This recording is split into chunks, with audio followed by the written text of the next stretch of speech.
UP LT mathematics का practice set number 3। और ये क्वेश्चन सब पहले एग्जामों में आए हुए क्वेश्चन हैं जिनको मैं प्रैक्टिस सेट के रूप में दे रहा हूँ, और टेक्निकली धीरे धीरे फिर चैप्टर वाइज भी क्वेश्चन आते रहेंगे। और ऑनलाइन कोर्सेज मेरा एलटी का चल रहा है जिसमें चैप्टर वाइज सिलेबस कराया जा रहा है, वो भी अलजेब्रा ख़त्म होने वाला है, अलजेब्रा की ओर फिर दूसरा एक पोर्सन एंड होने जा रहा है। दूसरे पोर्सन कुल 5 पोर्सन है, 5वें पोर्सन में प्रोबेबिलिटीज़ है, जबकि अलजेब्रा में प्रोबेबिलिटी आती है वो भी वहाँ पे हो चुकी है। ठीक है। और 5वें पोर्सन जो है एलटी का सिलेबस में स्टैटिस्टिक्स है, वो ज़्यादा काम नहीं है, मुश्किल से एक छोटा सा टॉपिक्स है। वो 5वां पोर्सन भी एंड होने को है। बचते हैं 3 त्रिकोणमिति कैलकुलस ये वाला पोर्सन, इस पर मैं आने वाला हूँ अलजेब्रा एंड करके बहुत जल्दी ही। तो साथ साथ में प्रैक्टिस सेट की डिमांड चल रही थी, क्योंकि उससे सिलेबस थोड़ा सा ये पता नहीं क्या कवर होगा कि नहीं। मैंने कहा था एग्ज़ाम की डेट आएगी, एग्ज़ाम टाइम में प्रैक्टिस सेट कराऊंगा, वो मैं चालू कर दिया हूँ। ठीक, तो मेरा प्रैक्टिस सेट चल रहा है और साथ में कंप्लीट सिलेबस भी। तो प्रैक्टिस सेट नंबर 3 इसी के लिए कि मैं छोटे मोटे क्वेश्चन दे रहा हूँ जो एग्जामों में आए हुए हैं, और धीरे धीरे हार्ड क्वेश्चन भी आएंगे जैसा कि एलटी लेवल में रहेगा, और ये भी सब मिलके आते रहते हैं। क्वेश्चन है, यदि कोई व्यक्ति 4 केजी का पिंड लेकर कूदता है तो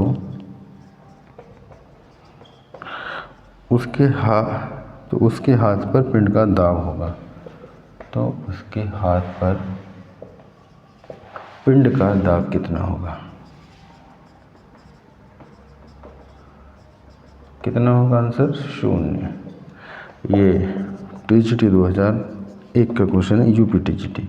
अगला क्वेश्चन है, यदि प्रक्षेप्य कोण अल्फा, यहाँ से एक नया क्वेश्चन बनता ही है, कोण अल्फा तथा प्रारंभिक वेग u है तो महत्तम ऊंचाई का फॉर्मूले भी आ जाते हैं, ठीक है ना। महत्तम ऊंचाई h बराबर u square sine square alpha upon 2g। आगे क्वेश्चन है क्वेश्चन नंबर 3 टीजीटी 2001 का। ये भी किसी न किसी एग्जाम में आ चुका है, कहीं ना कहीं आया हुआ है, टीजीटी पीजीटी में ही मैंने देखा था। 2k का मापांक क्या है? मापांक यानी कि मोड। इसे सपोज वेक्टर मान लें, मोड ऑफ वेक्टर निकालना, तो अंडर आई के कोफिशिएंट का वर्ग प्लस जे के कोफिशिएंट का वर्ग प्लस के कोफिशिएंट का वर्ग 4 + 1 + का 4 9 = 3। नेक्स्ट क्वेश्चन नंबर 3 हो चुका है। क्वेश्चन नंबर 4,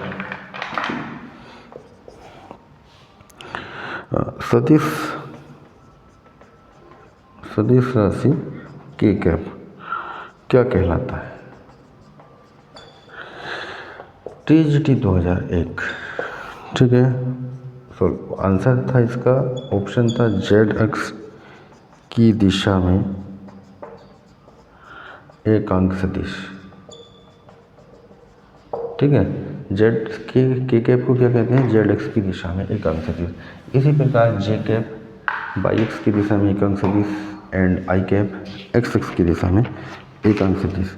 ठीक है। नेक्स्ट क्वेश्चन है, एक गेंद, ये डायनेमिक्स क्या है, एक गेंद h ऊंचाई से गिरकर 80 सेंटीमीटर उछल जाती है। E बराबर 1/2, तो h का मान क्या होगा? एक बार उछाल का फॉर्मूला आता है E²h, एक बार उछाल की ऊंचाई। सॉल्यूशन, एक बार उछाल की ऊंचाई इक्वल टू होता है E²h। E है 1/2 का स्क्वायर इंटू h का मान 80, 1/4 इंटू 80 आ जाएगा 20 सेंटीमीटर। एक बार उछाल की ऊंचाई माना जाएगा,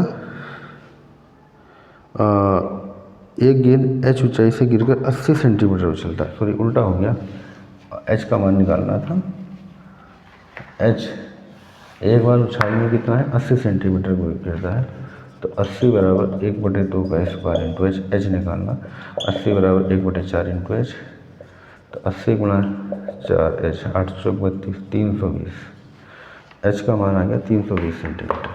नेक्स्ट क्वेश्चन नंबर 6,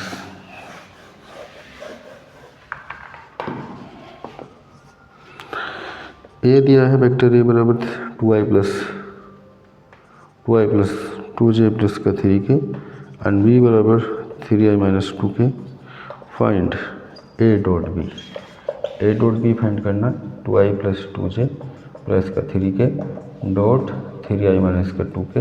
तो क्या करेंगे i dot i and k dot k, बाकी ये से 0 होने वाला है तो हम डायरेक्टली करना 6 i डॉट आई, इसका इससे डॉट और k का k से, बाकी क्या हो जाएगा 0 हो जाएगा।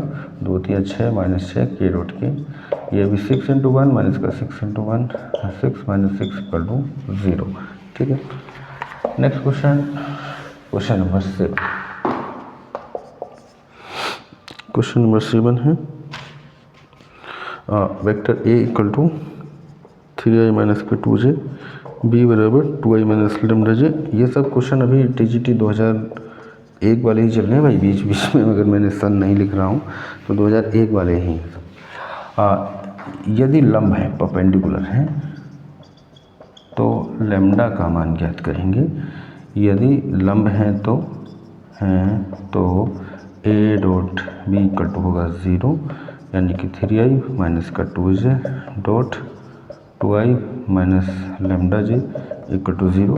i dot i 3 into 2 i dot i and j dot j 2 lambda j dot j equal to 0, यानी कि 6 इंटू 1 प्लस का 2 लैम्डा इंटू 1 इक्वल टू 0।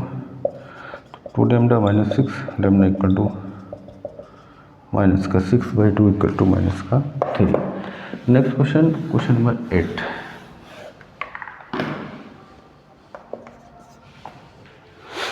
आगे क्वेश्चन लेता हूँ, क्वेश्चन नंबर 8। ठीक है, इसमें दिया है सदिश आई जे के बीच का कोण होता है।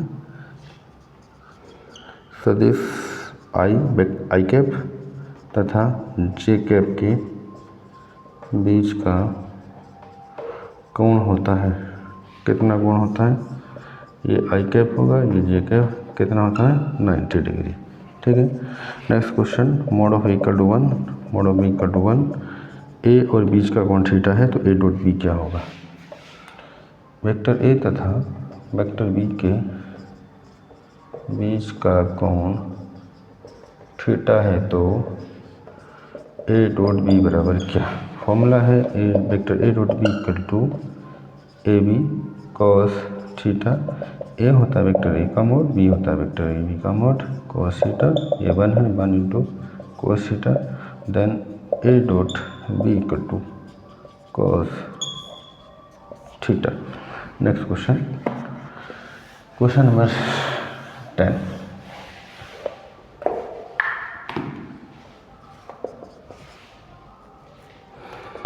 आई जे के की वैल्यू फाइंड करना है।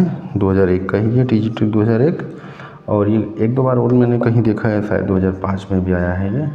जे क्रॉस के का मान आई होता है, आई डॉट आई स्क्वायर यानी 11। क्वेश्चन नंबर 11, ये भी 2001 का ही है। समांतर षटफलक का आयतन होगा।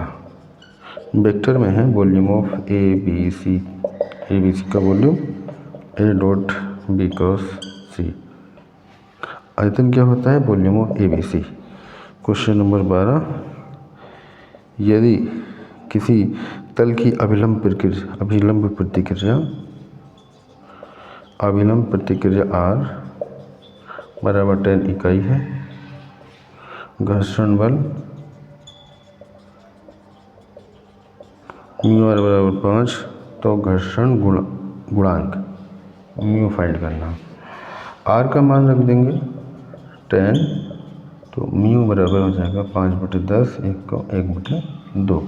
ठीक है, नेक्स्ट क्वेश्चन ये भी कहा था 2001 वाला ही क्वेश्चन है, क्वेश्चन नंबर 12 भी। ठीक है, आता हूँ क्वेश्चन नंबर 13 पर।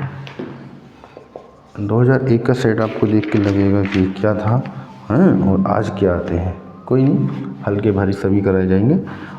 एक बिंदु पर 4 kg वेट तथा 3 kg वेट के दो बल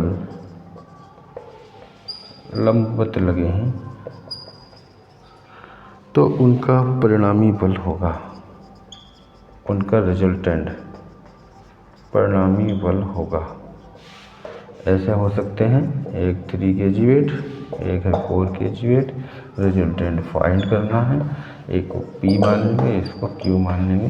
तो R square equal to P square plus का Q स्क्वायर। परिणामी परपेंडिकुलर हैं तो रिजल्टेंट होगा R square equal to P square plus Q square. 3 का स्क्वायर प्लस 4 का स्क्वायर, 9 प्लस का 16 equal to 25। R equal to 5 kg weight. R equal to कितना आ जाएगा, 5 किलोग्राम भार। नेक्स्ट क्वेश्चन नंबर 13 है, 14 लेंगे, ठीक है। अगला question 3i plus 4j plus 5k, 3i plus 4j plus 5k की प्रथम दिक्कोज्य क्या होगी। फर्स्ट दिक्कोज्य 3 होती हैं, पहली कोस अल्फा, दूसरी कोस बीटा एंड तीसरी कोस गामा। इसे कहते हैं हम प्रथम दिक्कोज्य, इसे द्वितीय और इसे तृतीय दिक्कोज्य। इसे कंपेयरिंग कर लेंगे xi plus yj plus z की, ठीक है। तो कोस अल्फा इक्वल टू होता है x upon under root x square plus y square plus z square. Cos alpha यानी कि x का मान 3 है, 3 बटे रूट 3 का स्क्वायर 4 का स्क्वायर 5 का स्क्वायर। तो कोस अल्फा का मान हमें निकालना था, इस तरह से हम निकाल सकते हैं। नेक्स्ट क्वेश्चन नंबर 15, ठीक है। 14 हो चुका है। प्रथम दिक्कोज्य। अगला क्वेश्चन है 8 kg वेट, 8 kg वेट तथा 12 kg वेट केवल विपरीत दिशा में कार्य कर रहे हैं, के बल विपरीत दिशा में कार्य कर रहे हैं, तो परिणामी बल होगा। तो रिजल्टेंट, एक को P मान लेंगे, P equal to 8 kg weight and Q equal to 12 kg weight. तो resultant R equal to P minus Q या Q माइनस P, ये फॉर्मेट होता है जो बड़े में से छोटा घटाते हैं, ठीक है। 4 kg वेट विपरीत दिशा में, ठीक। इसका मतलब है कौन सा बड़ा है, बड़े में से हमें छोटा टर्म्स लेना है। Next question number 16। अगला क्वेश्चन आ रहा है, ये क्वेश्चन दिया हुआ है a equal to 1 2 3 and b equal to 3 4 5 and a cross b equal to a cross b की वैल्यू फाइंडिंग करना है। इसमें a क्रॉस b का मान क्या होगा, यानी कि 1 2 3 एंड 3 4 5। तो 1 3, 1 का 3 से 1 3 1 4 1 5, ठीक है। फिर 2 से 2 3, ये सॉल्यूशन ही हो जा रहा है। 2 3 2 4 सॉरी 2 4 2 5 एंड 3 3 3 4 और 3 5, ठीक है।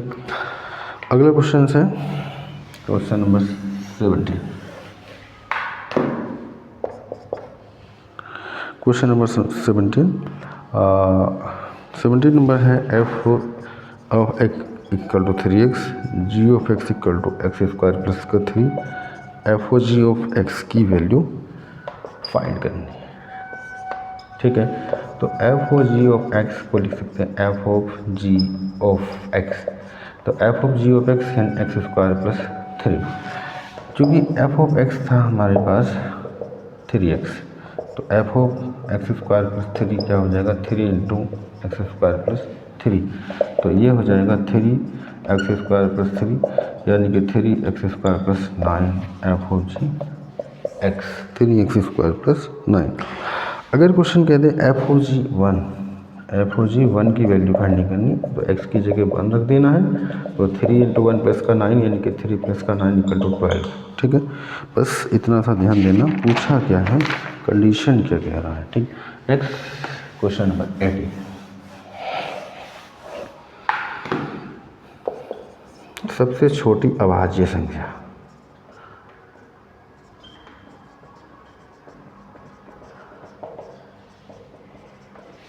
सबसे छोटी अभाज्य संख्या है आंसर 2।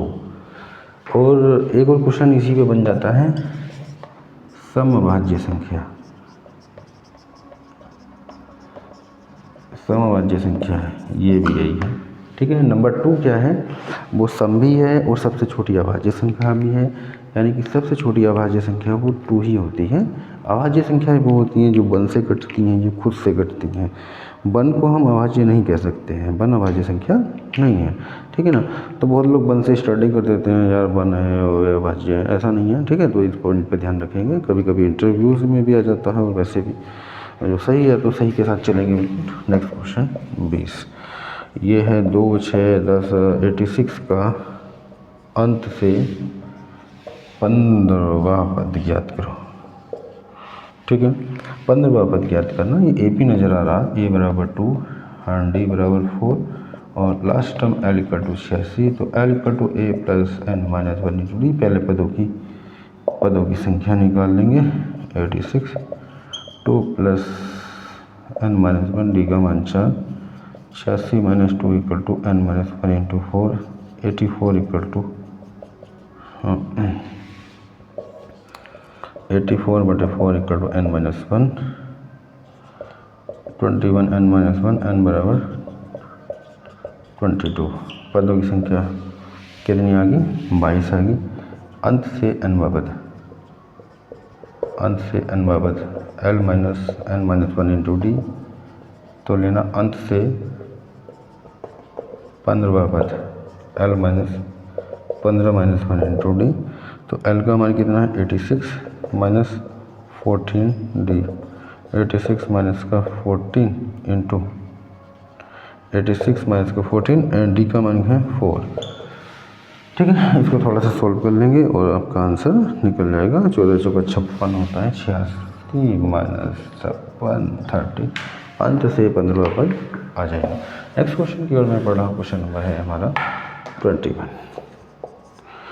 21 दिया है 1 + 2 + का 2 का स्क्वायर 2 की पावर n माइनस 1 / 255। ये कई बार क्वेश्चन देखने को मिल चुका है, TGT 5 में या 9 में कहीं ना कहीं था ये। ठीक है, s का मान 255 है और n का मान फाइंड करना, n बराबर क्या।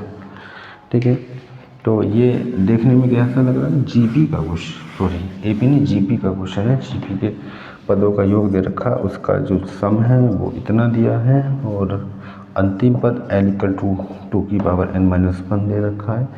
a का मान 1 है और r बराबर 2, तो s का फॉर्मूला लगाएंगे एल आर माइनस ए बटे आर माइनस 1। ये जो फॉर्मूला बनता है s के फॉर्मूले से ही बनता है, r का मान 1 से छोटा है बड़ा, उस वाले फॉर्मूले से। General formula s equal to a r की पावर n माइनस 1 बटे आर माइनस 1 होता है। इस फॉर्मूले को थोड़ा सा मॉडिफाई करते हैं, थोड़ा सा, तो ये वाला फॉर्मेट बनाता है एल के टर्म में जब बनाते हैं। तो जनरल फॉर्मूला ये होता है, एल के टर्म में लेंगे तो ये होता है। ठीक है ना, तो s का मान है 255 इक्वल टू एल कितना है 2 की पावर n माइनस 1, r का मान है 2 माइनस ए का मान 1 बटे 2 माइनस 1। तो हमें निकालना है n का मान, तो 2 की पावर n माइनस 1 यहाँ पे 1 होगा, तो 2 की power n minus 1 plus 1 minus 1 बटे 1, तो यानी कि यह हो गया 255 इक्वल टू 2 की पावर n, 1 से 1 कट जाएगा माइनस 1, तो 255 इक्वल टू 2 की power n minus 1 plus 1 sorry equal to 2 की पावर n। एक कदम आगे माइंड भाग रहा है, जो सोच नहीं रहे उससे आगे हाथ लिख जा। 255 2 की पावर में 256 को लिखेंगे, क्या 256 कहाँ होगा 2 की पावर 8, 2 की पावर 8, 2 की पावर n बराबर 8, 2 की 8 बार गुणा करेंगे तो कितना आ जाएगा 256 आ जाएगा। Next question, question number 22। ठीक है, क्वेश्चन नंबर 22, 5 और 6 का गुणोत्तर मान। एक नए क्वेश्चन यहाँ भी मिलता रहता है, 5 और 6 का गुणोत्तर माध्य, समांतर माध्य, गुणोत्तर माध्य क्या होते हैं। जी बराबर होता है अंडर रूट ए बी, ए बराबर 5 लेंगे, बी बराबर 6, तो अंडर रूट 5 6 अंडर रूट 30 जी बराबर √30। नेक्स्ट क्वेश्चन 23, x² + 6x + 9 बराबर 0 के मूलों की प्रकृति बतानी है। मूलों की प्रकृति ज्ञात करो। ठीक है, तो इसका विभक्तिकर निकालेंगे या b = b² - 4ac होता है। कंपेयरिंग करते हैं सबसे पहले ax² + का bx + c = 0 से तुलना करने पर, तो a = 1 है, b = 6 है एंड c = 9 है। तो b² - का 4ac से विभक्तिकर फाइंड कर लेंगे। 6² - 4a 36 - का 9 दिया 9 चौक 36 0 आ गया। तो d बराबर 0 यानी कि मूल बराबर एवं वास्तविक। मूल कैसे हैं, बराबर भी हैं और वास्तविक भी हैं। ठीक है, नेक्स्ट क्वेश्चन नंबर 24।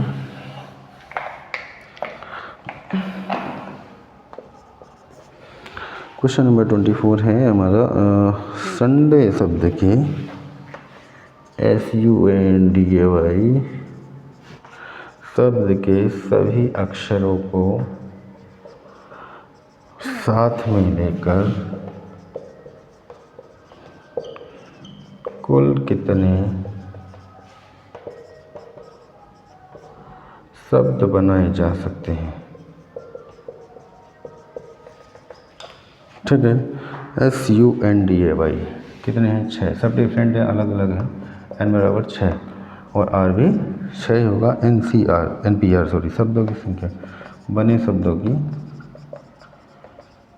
संख्या NPR 6p6। अब परम्यूटेशन कॉम्बिनेशन कर लेते हैं, उसके बाद या इसको फैक्टोरियल n भी लिख सकते हैं। फैक्टोरियल 6 सोल्व हो गया, फैक्टोरियल 6 ही आएगा और फैक्टोरियल 6 का मान 6 5 4 3 2 1 720। ठीक है, फैक्टोरियल n के बराबर हो जाएगा, है ना। वो लोग डायरेक्ट लिखते हैं, डायरेक्ट नहीं, जो फॉर्मेट है फॉर्मेट के अकॉर्डिंग चले। तो मैंने ये सारे टॉपिक्स करा रखे हैं। अलजेब्रा हमारा मैट्रिक्स डिटर्मिनेशन की ओर चल रहा है, अभी लॉगरिथमिक सीरीज चल रहा है, उसके आगे आ जाएगा। ठीक है, बहुत जल्दी वो सेक्शन एंड होगा, फिर हम आसान वाले क्वेश्चनों में चलेंगे। यहाँ पे थ्योरी वगैरह काफ़ी लिखनी पड़ी, प्रोबेबिलिटीज़ हैं। ठीक है, अगला जो क्वेश्चन है हमारा x³ + px² + का qx + r बराबर 0 के मूल अल्फ़ा बीटा गामा है। मूल अल्फ़ा बीटा गामा है, तो अल्फ़ा बीटा गामा का मान क्या होगा। ठीक है, मूल अल्फ़ा बीटा गामा है, तो अल्फ़ा बीटा गामा का मान क्या होगा। कंपेयरिंग करेंगे x³ + का bx² + का cx + का d बराबर 0 से तुलना करने पर, तो a = 1 b = p and c = q and d = r। तो मूलों का गुणनफल अल्फ़ा बीटा गामा मान इसका d/a होता है, d/a। ठीक है, माइनस का r/1 = -r alpha beta gamma. ठीक है, ये इतना आ जाएगा इसका आंसर। बाकी मैं प्रैक्टिस सेट लगभग डेली देता ही रहूँगा और जो सिलेबस है हमारा वो भी चलता रहेगा। ठीक है।